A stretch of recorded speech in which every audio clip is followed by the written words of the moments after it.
Hello friends, माझं YouTube channel Sony ट्युटोरियलवर तुमचं मनपूर्वक स्वागत आहे। आज मी तुम्हाला PSY 270 या बुक्समधले IMP प्रश्न आणि उत्तरं सांगत आहे। तुम्ही जर चॅनलवर नवीन असणार तर चॅनलला सबस्क्राईब करा, व्हिडिओला लाईक करा आणि तुमच्या फ्रेंड सर्कलमध्ये शेअर करा, जेणेकरून इतरांना या IMP प्रश्नांचा फायदा मिळेल। तुम्ही ह्या व्हिडिओमधून प्रश्न आणि उत्तरं वाचून घ्या।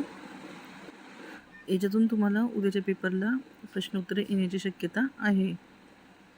या व्यतिरिक्त तुम्ही बुक्समधील सगळे प्रश्नोत्तरं व्यवस्थित वाचून जा, कारण प्रश्नोत्तर कोणते येऊ शकता। आणि तुम्ही मागील वर्षाच्या प्रश्नपत्रिकेचे ॲनालिसिस करा। मागील 2-3 वर्षाचे जे प्रश्नपत्रिका आहे त्यातून पण तुम्हाला प्रश्न येऊ शकता। पुन्हा भेटू एका नवीन व्हिडिओमध्ये एका नवीन विषयासोबत। सर्वांना बेस्ट ऑफ लक उद्याच्या पेपरसाठी। सर्वांनी पेपर पूर्ण आणि छान लिहा, कोरा ठेवू नका। Thanks for watching.